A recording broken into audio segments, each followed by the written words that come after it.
தமிழ்நாட்டு அரசியலும் திரைத்துறையிலும் இது ஒரு வரலாற்று சிறப்புமிக்க தருணம். ஒரு பக்கம் பல சதாப்தங்களாக தமிழ் சினிமாவின் முடிசூட்டப்பட்ட மன்னனாக உச்ச நட்சத்திரமாக ஜொலித்த தளபதி விஜய் இன்று கோடிக்கணக்கான மக்களின் ஆதரவோடு தமிழ்நாட்டின் முதலமைச்சராக அரியணையில் அமர்ந்திருக்கிறார்.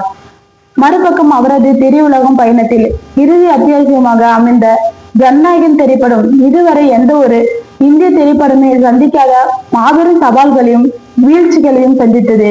இன்று மீண்டும் பீனிக்ஸ் பறவை போல விஸ்வரூபம் எடுத்து நிற்கிறது.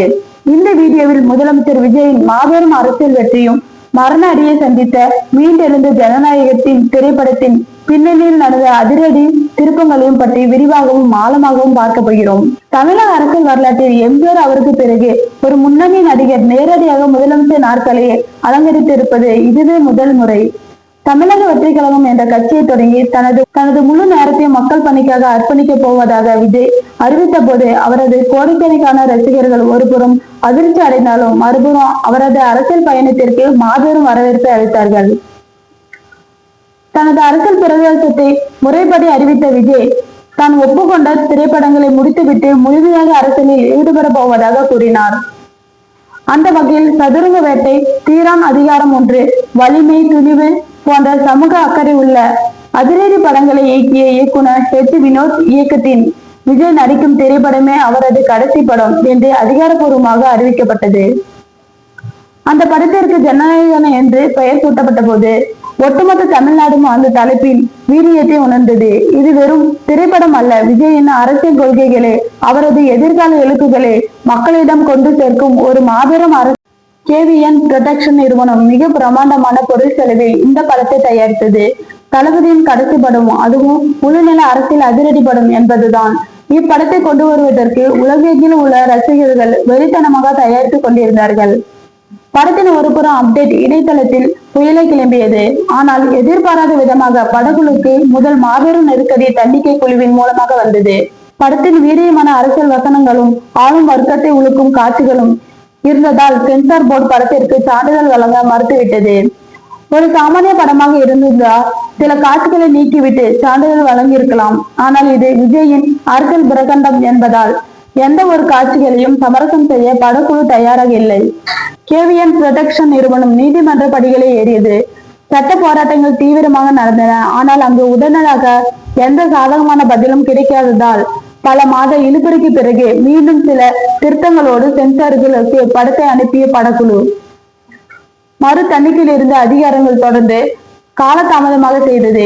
விஜயின் கடைசி படத்தை திரையில் காண முடியாமல் ரசிகர்கள் உச்சகட்ட வீரியத்துக்கும் வேதனைக்கும் தள்ளப்பட்டார்கள்.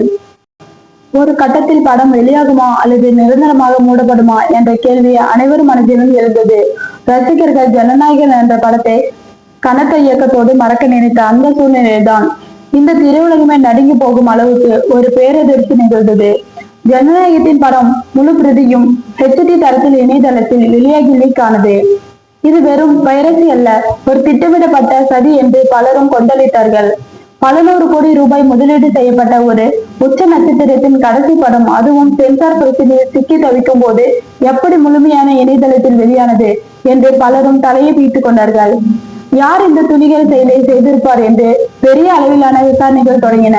சமூக வலைதளங்களில் பலரும் படத்தின் எடிட்டர் குழுவின் மீது சந்தேகம் விரலை நீட்டினார்கள். நிலைமை விபரீதமாவதை உணர்ந்த திரைப்பட எடிட்டர்கள் சங்கம் உடனாக முன்வந்து இந்த லீக் விவகாரத்திற்கு எடிட்டர்களுக்கும் எந்த சம்மதமும் இல்லை என்று வன்மையாக மறுப்பு தெரிவித்தார்கள். ஒரு பக்கம் இணையதளத்தில் பரவிய படத்தை பார்க்க கூடாது என்று ரசிகர்கள் தங்களை கட்டுப்படுத்திக் கொண்டாலும் படத்தின் தயாரிப்பு நிறுவனம் KVN புரொடக்ஷன் நிறுவனம் பல நூறு கோடி ரூபாய் நஷ்டத்தை சந்திக்கும் நிலைக்கு தள்ளப்பட்டது. படத்தின் விநியோகஸ்தர்கள் பின்வாங்க தொடங்கினார்கள். OTT வியாபாரம், சேட்டலைட் வியாபாரம் என எல்லாமே மிகப்பெரிய அடியை வாங்கியது. குறிப்பாக முன்னதாக 120 கோடி ரூபாய்க்கு பேசப்பட்டிருந்த படத்தின் OTT உரிமம் படம் இணையதளத்தில் லீக் ஆனதாலும் சென்சார் பிரச்சனைகளாலும் அதிரடியாக ரத்து செய்யப்பட்டது. ஜனநாயக படத்தின் சகாப்தம் முடிந்துவிட்டது. இது தயாரிப்பாளர்களுக்கும் பெரும் பொருளாதார இழப்பை ஏற்படுத்தும் என்று திரையுலகம் வியாபாரங்கள் கணக்கு போட்டார்கள். ஆனால் திரைக்கதைகளில் நடக்கும் திருப்பங்களை விட நிஜ வாழ்க்கையில் நடக்கும் திருப்பங்கள் மிக கடுமையானவை என்பதை வரலாறு நிரூபித்தது. தமிழ்நாடு சட்டப்பேரவை தேர்தல் களம் அனல் பறந்தது. ஆளும் தரப்பிற்கும் எதிர்கட்சிகளுக்கும் இடையே கடுமையான வாக்குவாதம் நிலவியது. உதயநிதி ஸ்டாலின் மற்றும் பிரேமலதா விஜயகாந்த் ஆகியோரின் விமர்சனங்களுக்கு விஜய் தனது ஆரோக்கியமான அரசியல் பிரச்சாரத்தின் மூலம் பதிலடி கொடுத்தார். இது குதிரை பேரம் அல்ல, குதிரை வேக அரசு என்று விஜய் முழுங்கிய வசனம் தமிழகம் முழுவதும் உள்ள இளைஞர்களின் மத்தியில் காட்டுத்தீ போல பரவியது. தேர்தல் முடிவுகள் வெளியாகி ஒட்டுமொத்த இந்தியாவையும் ஆச்சரியத்தில் ஆழ்த்தியது. தமிழக வெற்றி கழகம் மாபெரும் வெற்றியை பதிவு செய்தது. தளபதி விஜய் மக்களின் ஏகோபித்த ஆதரவோடு முதலமைச்சராக தேர்ந்தெடுக்கப்பட்டார். அரசியல் சதுரங்கத்தில் விஜயின் நகர்வுகள் மிகவும் கூர்மையாக இருந்தன. அவர் ஆட்சி அமைப்பதற்கு திமுகவின் கூட்டணி கட்சிகளை சேர்ந்த பல எம்எல்ஏக்கள் தங்களது ஆதரவை மனமொன்று அளித்தார்கள். அது மட்டுமின்றி பிரதான எதிர்க்கட்சியான அதிமுகவிலும் பெரும் பிளவு ஏற்பட்டன. முன்னாள் அமைச்சர்கள் எஸ்.பி. வேலுசாமி மற்றும் சி.வி. சண்முகம் ஆகியோர் தலைமையில் பெருமளவான அதிமுக எம்எல்ஏக்கள் விஜயின் தாவேக அரசுக்கு தங்களது நிபந்தனையற்ற ஆதரவை தெரிவித்தார்கள். அரசியல் களமே தலைகீழாக மாறியது. இந்த சட்டமன்றத்தில் நடந்த நம்பிக்கை வாக்கெடுப்பிலும் தமிழக வெற்றி கழகம் தனது பெரும்பான்மைகளை நிரூபித்து மாபெரும் வெற்றியை ஈட்டியிருந்தது.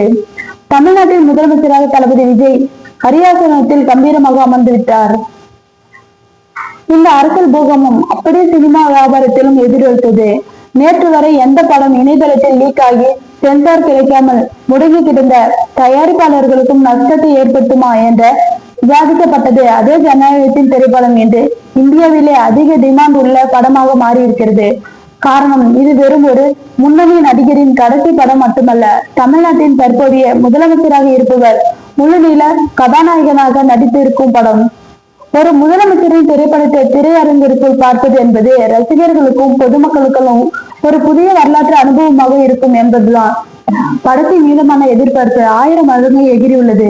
முதலமைச்சராக விஜய் பதவியேற்றதும் சென்சார் போர்டு விவகாரங்கள் சட்டப்படியான முறையில் மிக விரைவாக தீர்க்கப்பட்டு வருகின்றன. படம் திரையரங்கில் கோலாகலமாக வெளியாக போவது 100% உறுதியாகிவிட்டது.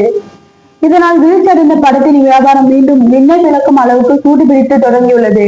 முன்பு ரத்து செய்யப்பட்ட 120 கோடி ரூபாய் ஓடிடி ஒப்பந்தத்திற்கு பதிலாக இப்போது இந்தியாவின் முன்னணி ஓடிடி நிறுவனங்கள் முட்டி மோதிக்கொண்டு புதிய ஒப்பந்தங்களை மேற்கொள்ள போட்டி போடுகின்றன.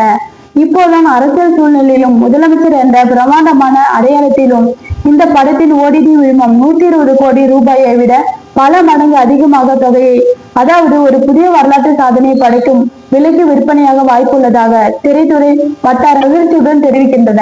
ஒரு மனிதனின் விடாமுயற்சி மக்களின் பேராதரவு எப்படிப்பட்ட தடைகளையும் தகிர்த்தெறியும் என்பதற்கு விஜயின் அரசியல் வெற்றியும் ஜனநாயகத்தின் படத்தின் மீள் உருவாக்கமும் ஒரு சிறந்த உதாரணமாகும்.